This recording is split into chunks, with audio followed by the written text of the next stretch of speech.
vi ia oe o le atua o le ola, vi ia oe tama e whapaleina oe, whaneneina oe, maua lunga lava oe, siri ese oe tama, haleluia tama o le asa mātou upuli nei tai au, wana o lea, ona o le vi inga ia te oe, a wa oe wa e whaia le nei tai au fōu, tātou toi wheiloa i whātasi ma oe, malo a inga, haleluia, tātou whāsoa i le mana o longa whāsino manga, whamanuia le au whanongolongo, haleluia, whamanuia le au fōna fōla, auan i mawai le au whau unga i lunga ia i mātou uma ona oe ke risa whaola, amen, amen, hallelujah, praise God. Yeah, good morning and time for lava to you all families and friends. Hallelujah. Ia le atua maua le amanoa tātou te mafuta ai. Whaasoa le upu le atua. Hallelujah. Praise God. Hallelujah. Whaatolo whaatolo tātou a inga pele.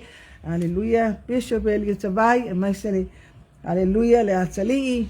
Whai evangalia. Laita. Le whatele atu mo ulua. Hallelujah. Le whatele atu foi. Hallelujah. Sunga whaatono nei Porkalame, Pastor Mike Brett, amaretu e Sarah, whaftai mo taua maneina o le nei Porkalame, vi ia le li o ua whai walofi ao, whamanuia le atua i mea uma, praise God, ia whatalo whaatu tama mātua whaleanganga, Pastor Fiwalesi, amaretu e Hana, whaftai tatalo tama matina, e masifoli pa iyo le Kalensia, Rise and Shine, tama matina mātutua, puna vai ese, whaftai tatalo. Manuia mea uma ona o la o tau tatalo, manuia le a inga he perona nei, po i atu le vi inga i le atua. Ai, wai foi stasi e fau ia te ia nei Porkalame, whatalo whatu ia te oere swafaman malo i Yesu Christo, oi foi stasi fia nei Porkalame, vi ia le atua, a Deus whamarianga ia te oe. Ia na tato wor tato mau, vi ia le alei, da ue lunga o le skuin le tato mau, aleluia. Maua so wavanoa whaitau iai, hallelujah. Vea o se whaamalosi mo i tātou wā ai neo te tupu le lalolangi, ele na ole, na o la tonu, ia o sa moa fo ia, walulu wina mea uma, ele papole ai, oe le tangata whātuatua, ele fifi ai, oe le tangata whātuatua, ai o mea o te tupu, whātupu te leina, ai lo malosi, ia le ali, wha me ua o mai tātou onu sai, hallelujah, praise God, whamaitana Jeremia e au ina te tupu o whawhita auli, e au ina tupa vai inga ia te uto ina ia whaalia o e wami o tonu o ia te uto. Aleluia. E au ina tupa vai inga longo winga o le meka kaunga pupu. Wala tātou te pole ai pe atu vale ai o ina e whaalia ai le ami o tonu o le atua. O mea ia te tupu nei ma tātou va ai ai neo lo tupu. Ia. Haleluia. Fina ngalo nao le atua se i whaanga epu le vai. Haleluia. Se vai po fea tonu o ia e fa maoni, aleluia, mai e alo lofa ia te ia, aleluia, mai e fai alo na fina ngalo, aleluia, praise God. E asi mai le atua, sa ili mai le atua, walo loku kele kākou, whatua tua kele kākou le atua, ia, vi ia le li, lela wa asi mai tamali nei tai, tata ulo to teli, ili ai ase me fai na tai le atua, o me uo mai, haleluia. Tātou iai vai tau o maliwo Yesu, tātou tāwa vali whatasi ma Yesu, taimi o popua ngao Yesu, vi ia le li au, tātou iai nei taimi, tātou iai ele ngata ile lanolangi, Samoa, tātou sāwa vali tinga, aleluia, tātou loa mai le atua, ai mai se foi oile tangata whaola ina, wana e sa vale mai tinga, o tua atu tinga, o iai manuia, ula tātou te popole, wa me te tupu maari ali mai, un Porkalame le atua, tātou whātuatua mtali tonu, lei se me whaingatai le atua, ia na tātou ora, tātou mau, ia le li. Haleluia, o mau mai lea ele Ioane lo mta upe lima, al whai upe tolu se fulu, Ioane lo mta upe lima, al whai upe tolu se fulu. Whai tā upe a Yesu taimi, ai ona ole tātou taimi, ia leo o mai a ia, whai upu le tolu se fulu, haleluia. E wha manatu ia te oele le babala lata ma le mafutanga Yesu malon tama. Wha manatu ia te oepo a mailua mafutanga malu tama i le tino ale lua mafutanga foi malu tama wha le langi o le na whaia oe ma le na whaia le tau langa mo oe. O le wha manatu mo tātou uma, praise God. O a maile lua mafutanga le nei taimi o le lulu wina ma le taimi o whaafita uli. Wa iei le taimi o le mautonu, wa iei le taimi o le haleluia, o lulu wina mea uma, Nanga le kako ke le langi tātou te le o le langi. Ea, tofo ina I tātou le atua. Le whaftai le atua tangata Samoa, tangata lolotu, tangata tāpuai, tangata ea lolofa I le atua, ke va ai whatinonga mea uma ke va ai aku ola ngā ruenga, ua tupu ngā ruenga, ua ola ngā ruenga. Alo sa ili mai la le atua, po whele kupu ai le whaku, o whele o lai le whaku, o lai o lai whafopo o lai kokongu. Whele o lai le whatu. O le ale mea te ilo ai tupu tele ngā ruenga, o mea ia ke va ai whafopo, mea ia kokongu. Vi ia le tua. Ele o le fale, o le anu fale. Ea. Wala me kako ba ai e me o tupu o le afo le lulu wina o kako ngai kai. Hallelujah. Ele au ora sila le tua ia te oe. Vi ia le li. As fa manatu mo tatou uma le wa maua mai le fai petolo se fulu. O Yesu o yo fa o le fai a onga. Wa me uma na savali ia Yesu o le ale me fitala ia Yesu. Ia o mea ngai kaunga muli umai kako, o le so o le tangata muli ma whaalongo, ma whai le mei whai mai ia Yesu. Vai whai ia Yesu, ele e whai ia Yesu se me kasi. Hallelujah. E whaalongo ilona tama. Ma Yesu, o ke le ma whai anga o whai se me tasi, o ke whaalongo a ilena awina mai ia, o te whaalongo ilo tama. Ea. Lea kako ke kalango o so o le whaalongo. E hao ina le lei lau whaalongo, ea.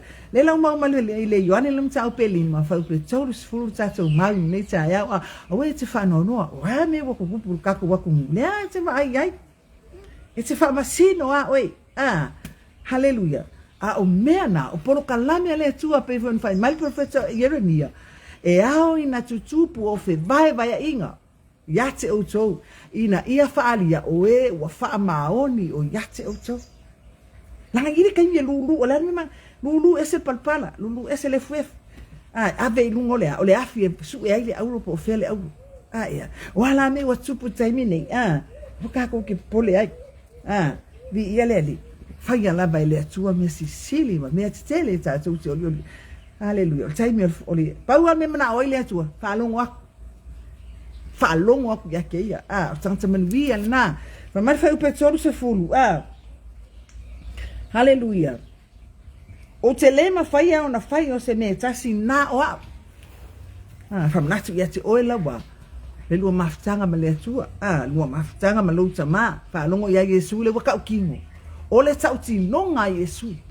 O te lema whai o na whai o se me tasi nā o au. E whaatatau la o whaamasinonga I lo o whaalongo. E whaatatau la o whaamasinonga I lo o whaalongo. Hallelujah. Wa tonu lava la ufa masinonga awa o te le usi tai lo lava loto o le fina ngalo le tama na awina maya sa lo fa Mike Preta good morning hallelujah di ia le tua fai mai Yesu o te le ma fai o na fai o se me tasi na wa e fa tatau la ufa masinonga I lo ufa longo hallelujah Ua tonu lava la ufa masinonga. A wa o te le usi tai ilo lava loto. O le fina ngalo le ta mana a wina mai ya. Iwe o ia Yesu, fama Yesu o ia le se me o ia te ia. Wa umana ave ia Yesu, ele atua le pule ma le mana, le pule ilo na atali. Aleluia. Wa uma leo kako vai, wa umana sau Yesu o ia o le mamoe. O ia o le leo mamoe. Hallelujah. Ale utatou whaatalia sauni oi o le whaamasino. Le whaamasinonga la le nā, le kaukala I ele tusi lea. Le whaamasinonga. Bi ia le tu. O vabenga na whaia Yesu pe te sa le whaatomuanga le Ioane le 5. Hallelujah. O le kele yo mea kako fi aka kalangoi vabenga, kako kalangoi mea alofa le atua. Kako kalangoi le alofa o le atua ma le lavea ina o ka ua. Tele vabenga. Hallelujah. Praise God. Pe ya tala just pa ya kele me wakako va ya kako kele ana ya. Kele me le wakako va ya tele ba benga ole tu tele me wakako va ya sisi ese male mata utia ole tu ya te oi aya. Kako kele ana ya. Hallelujah. Hallelujah. Tato tele ana ya. Ya le tu. Praise God. Ole tusi lale nei ole autua nei por kalame o te alua toi Olaga Suia Sui mai le whalongo, le whalongo. Sui mai le pōli uli, le malama. Sui mai le oti, le ola. Sui mai le manuia, o le malaia, le manuia. Manuia o le tangata whalongo pe ia o le tana al tuspa ia, le yoane lea, leo mamo le leo Yesu. O hau mamo e whalongo i lo leo. La tau te muli mai fo ia tea, wa o i loa i la tau e loa fo ia la koua. O le ale mele kako ke au mai ai sono nei mata upu mai nei fo i mau. O le mafutanga ba la lata, o oe maluta ma. Hallelujah. Vi ia le atu. O le mafutanga ba la lata, o le osi ngafe ngainga le wa uma na fai. Wa uma o na fai le osi ngafe ngainga. Uma kako wo ese le falongo kako I fafongo kako le falongo. O fasalaina I tatou ono kako le falongo. Wo uma nga wa oya ia. Aya. Ni ia le tu. O le kako ki o ai ku fa pe o le ai malu en rue a. Hallelujah. Ai o le tautino mai o Yesu. Le tautino nga Yesu. O ke le ma faia se mea. O ke le faia foi se mea tasi. Na o e fata tau la ufa masinonga I lo falong. Hallelujah. Di ia le tu. Praise God. Lo no binga. Tato uma ele faia ni o kako loko. Hallelujah. Fai le me fina ngalo ai le tu ai le o le me e manga o le tangata. Fa longo ile atua ai le o kako fa longo I tangata. Hallelujah. Melena se ia I pilato. Tato ia le mai tau ole asomaliu. Fa manatu pea. Tau sanga uma le maliu o Yesu mo na popo nga. Hallelujah. Vi ia le tu praise God. Tato fai tau le tala ma mea uma te kosoa ia Yesu I le fa masingo ma le fa masingo. O le ale men kako vai ele ai ia se ang sala Yesu ke le moli mau mai. Hallelujah. Mau ola fo ile aba bila. Hallelujah. Na fau kua ia le fa finga ila nga fa masinonga. Fau tua. Ya oia ne e mau le ngata ele ai masinea e anga sala ai oia. Hallelujah. Ale almen tato ba ai ai. Ele I falongo le faukuanga ele I falongo I le atua ai falongo I tangata. Ioi. Ai ko ke manga o te kalaki. Al fasio tangata ma Yesu. O le menga le uma wai kanku kai mingai. Wa tatou le filifili le ami o tonu a Yesu a wakako filifili le a. Kako filifili alo lofa tangata wakako le fai le ami o tonu. Le ale mana ongo o Yesu kako ki whaalongo I le atua. Fai le ami o tonu o le atua. Le whaalongo le a pilakong whaalongo I tangata.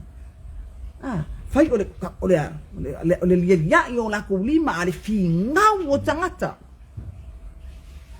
Na se sea I lana fai o fai. Pau al por kalame le tua. O mea o ina mai ai ta ua. Praise God. Wa whaalongo le leo ke kele o tangata. Wa whaalongo le alanga o tangata. Fai lo le filifili nga. Wa le filifili le ola. Ai filifili le oki. Wa le filifili le tangata na fai na maya le ola. Wa filifili ya. Filifili le oti. Filifili le tangata leanga. Filifili le pango ta. Aya, wale filifili ya Yesu. Afua mai fea, afua mai lau whaalongo. Ave, o fa masino I tono lo ainga, kongo le kalesia. Aya. O le tangata mua le ba ai mai ai le tua. O oe le kuri foi. O oe le piko numa. Hallelujah. Wa mai oe. Wa mai lau whalongo. Wa ile ki whalongo I leo. Kanga kaya ku mai lalo pe ki whalongo I le atua. Hallelujah. Oi ki whalongo I lau whangau. Iske mi kako ki whalongo. Iske mi whalongo. Eka mai whaukua ki ngai leanga. Iske mi whalongo. Fefe au whaukua. Iske ako ngoma iske ngaka. Ele sao. Mele lenga malepere ki ngai benga. I am ia se whaife au. Hallelujah. Amu ia se tai ma se leo ma moi fa pe o Yesu. Fa longo ilong kama. O se kalesia manuia, o se ngu manuia, o se ainga manuia, o se atu nu manuia. Praise God. Hallelujah. Bi ia le tu. Fai mai le Ioane le ono fa pe solu walu. Awa o te le ia luifo mai le langi. E fai lo ulaba loto. O le fina ngalo o le na awina mai ya. O le fina ngalo le atua na fai ai kako. Kako ke o mai le lalolangi. Fa no nofo tātou le lalolangi. E loa la le tangata na fai ya oi. E sila fia ina foi le tangata. Na au mai ya oi le lalolangi. Male mafua anga fai ai oi. E o makako lunga. E whaasasanga makako i le langi. Tātou te ngā lulua le lalolangi. Mō le vi inga o le atua. Hallelujah. O mea makako ke fai le lalolangi e fai mō le atua. E le mō se tangata. Hallelujah. Whapei foi la Yesu le sau fai mai. O ke le sau, ke le galuifo mai le langi fai lo uloto nga o ai lunga sa kaulo. Na kangi Yesu lunga sa tauro ma bala au nong kama. Lo utama ai fai e mafai a be ese le ipu ya tea. A be ese le ne ipu ya tea. Ai fai bari mea mulmuri. Aua ne i fai a lo uloto. Ai fai lo finangalo. Le al finangalo le atua nga umai Yesu ila langi. Nga sau e la be a i ka ua. Aya na toi tangia ilona tama walela pa. Ki nga mafainga tama mea uma. Le mafa ola wangsala mala wangsala. Hallelujah. I faia le finangalo. Le faia le loko Yesu. Hallelujah. Ele i faia. O lo balawina ma lo balawina pe o balawina o Yesu na mai e lalulangi. Ele i sau Yesu e failonga loko mafainga nga wo lalulangi. Na sawe kala i kala lenga sawe faaola nganga le lalulangi. Hallelujah. O se fa banatu mo ka ua. O lo bala awina ma lo bala awina. Hallelujah. Ka ke fa alongo i le atua. Ka ke le fa alongo i tangata. Hallelujah. Ele sa o ua o le atua ngai fai o ma kai e fai o ma fa masino e fai o ma fai te au e fai o ma apostolo e fai o ma wao e fai o ma tsa mama tina. Hallelujah. Man ku fa tu ba sa manga ile atua le me ke ngalue ai. O e fa pe o la vai o lo poko mo lo ka mai ga ave ai o inga de ai. O lo bala wina. Fe ba ia pa ia oi a wa pa ia le atua o le na bala a wina oi. O le fina ngalo le na o le atua mo oi le tangata. Ia pa ia oi a wa pa ia le na bala a wina i ta ua. Praise God. Hallelujah. Hallelujah. Ole nei le fina ngalo le na awina mai ya le mau lava. Hallelujah. Ya le mau lava se tasi wa ya fo ina mai ya tia. Aia o fatuina o ye le aso ngata anga mafua mai le. Ile le o le fa longo fai le ami o tonu le tua fai me uma la fai mai le tua. Mai fo ye le la le fai kaukala Yesu le bine. Le me fai le la le fua. Ekipi ese ma ave sum. Ole ata na tanga tele fa longo. E ave ese ma ave sum. Hallelujah. Le tanga te le tua ma ole kala mongi ale ngai. Ole tanga tele fa longo. Ole tanga te pe yo ka mai kiki. Fa ya ku la fa nga we le fa ya fa le fa ya me le fa ya kwai. Wa fa ko ngua fa me le fa ke ba ko le fa ya me le ki nga ai lo loko fa penalty nga o le tu ar ka ko ke le fa ya i lo no finangalo fa penalty nga o le finangalo le tu le kai minga ka ko wo ese i mal ese mai penga uma ka ko fa e uma le le vai eso e fa ko le fa ya le fa ya ke te mai la up te mai la fa tonua. Praise God. Hallelujah. O tata u fai al fina ngalo le atua. Hallelujah. Tato va ai ele nei la lolangi ma mea wa tutu. Kako va ai ele la lolangi wa lulu wina. Hallelujah. Praise God. Wa lulu wina me uma pauane o tangata ele lulu wina na o tangata fa'alongo. Fa'alongo ile atua. Ke lo e fiu le ngaka lulu oi. Wa fa inga tama fa fika auri o ma o ka ai o feang fa pe o Yesu ele lulu wina ai lo fa tu ai sia. Oi tu tonu ya te oile upu le atua. Fiu be kau sei mai fa. Hallelujah. Praise God. Losi fautui la vasi ha mene vi ia le atua lo fitere atu mo oi fa manvia le atua si ainga. Hallelujah. J. Timmy Brown William pasta. Hallelujah. Faftai lo fitere atu pasta vi ia le li. Faftai fa so vi ia le li. Faftai fa manatu le upu le atua. Faftai mo lu sao, faftai mo lu tu sao. Hallelujah, ele fina ngalo le atu tato ilua ele se me fa le ngal me le ka ko ke faia. Hallelujah.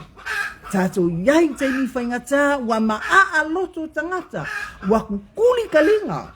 I am ia le fa longo pe yo le tusi o taia nei. Fa mai Yesu o te le ma faia ona faio se ne tasi na wa. E fa tataula u fa masinonga i lo u fa longo. Watonu la ufa masinonga awa utele ususta i lo ula maloto a ole fina ngalo le tamana a wina maya e o ya Yesu ole atali ole atua e fai songa lo awa foi la ka ko ke mimika maka ko fa pean o tanga faula ina mata o tanga hallelujah tanga lo lotu mata ke usiana ma fai ya le lo loko male me ke mga oi ai tu le me na bala wina i ole atua wal mele no ne me foi le upuia ai le fauna tanga le atua me foi le fai mai o loku la iki o loku le ngi fa vai upuia ai le ngalu ngale atua se a fai le loko wa fai le loto le tangata wa fai anga upu wa fai lava ilanga upu malonga mala malama le upu le atua aya ku me la fai mai le atua wa feli wa le tangata le upu le atua praise God hallelujah bea le tsalo a Paulo Olo mana ola bal neia faola ina Israel wa wala tua fesui ya ile upo le tua hallelujah la mele ye ka ko taimine la mele wa ye nei ta to taimine wa ba fa sa o mele ki manga fa sa o le stanga ai fa fele tua wa manga o ya ese kai ese o e mal por kalame le tua male upo le tua hallelujah. Tele perfecta pepelo wo mai ko komu. Hallelujah. Saudes perfecta fu mai o Yesu fa fingi. O ka sele maka ka o nei tangata. Se fa fingi kau sa tau. Se fa fingi lang kau mai lunga. O ka sele fefe malele mata ta o tangata. Bi yale tu. O ka sele fefe. Ai sia. Feli wair tangata le upo le atua. Nana mana o Paulo, ya faola ina Israel. Awa walato fesuya ile upo le atua. Mele kamu fai ba kele o kusi. Ko fuale lokula ko ma kusi. Wa feli wa ya e fai taule a fionga le atua e se foi mea la feli wa ya la ko. Wa ko me ku ko me loko ya la ko ai ku fa fo me fa mai le atua. Hallelujah. Mga falong wak pa nga kayala ko. Ku mele. Ista ingan sao. Kaya lo ko nga kay o te alu. La wala o kaya ya pia. La fai mai fina nga stasi tina fo yo le kale fa ola ina. Ni male se o tala ka kele mga ka waku. Ni se o tala. Fina wa inga ye fai. Fa mai le ka ko mula ko le nganga o le tua. Ale o kala. O fa ku le wa. Ole ngala o inga ko kiwe kala ye ko menga awa anale ale amerina nganga ole tu ya kioko ele mfayo ko we fa makala menga ele se kam ko la fuwa no male nganga ole tu wa fo ilangi ba venga men ko menga ko fai wala ole menga fa mana o ele tu yo kala fai ba venga fa pula kanga loko ma haleluya fa ku no ka waso ma pipiri la sa fa ia ile ang sala fa velan ko fa yese Se va venga de tangata na. Ma faola mai se na nganga pe afa ile yaile nganga ole tua ya te uto. Vi ile tu. E ka feso soani ku fo ile yai. Hallelujah. Au noma le atua. Ele ai se mea ka ko ke ma fai aleo e ka lai. Leo e kufa kusi. Isi kai me o mai ke lo kala inga fai ya. Ave a ko kusi. Ele ole kusi nga ai mai fo isi time. E fa ngo mo mai tu spa a o kai milao e au mai ala ko kusi fa mai e te su e ai fa kai ke lea. Ele ai so mingu ke mai mau o ke fai ka wai me nga. Pau ale ole mea o te whaita wai, a mata foi susu e nga, au nola, ma le kusi le ka ko ke kalango ai, u te leta lia ina o tolo fale. Hallelujah. Hallelujah. Ke leo kala inga se ke lo mewa kukupu maali ali mai de lalangi, ai taxi ale mea le mana oai, le fe au o tae au nei, wha longo i le atua. Mo kako wa aila i ele mea le wa kupu ne. Luluwina ainga, luluwina e kalesia, luluwina le atunu, mafuaya, whaalongo i tangata, whaalongo i leo tangata. Ai tu un mefi na ngalo o ile atu, lan mene mena o ile atu, ami utonu. Whaile alofa ma le ami utonu, ma le whamaoni, pau alea. Hallelujah. Sava vali le fua le atua. Ni mele fai mai ta vita o teu lo loto o fionga ina nei o wanga sala ya te oi. Aya o teu lo loto fe me ke wai. Le. Nga ngo ar kai me sa warki apolo i ka ko ese mai lau pelu. Fa ko lalo ki apolo. Hallelujah. Bi ya le. Ole kele yo kuse mo mau mai el ya Yohane. Kele yo me ko kongu fa mai o la o me ai o fai le fina ngalo lena au vina mai ya ma fai ula na ngalbenga mele u ai de kele o ka ko ngalbenga fai mele alo le sila fo ya nga upenga alo le ska kala no ngofu alo lo le ska kala le pe lawi ai sia wale ua wale uma na ngalbenga wale uma le bala wina wale uma le fi au ma sawe ave ai sia maka pepe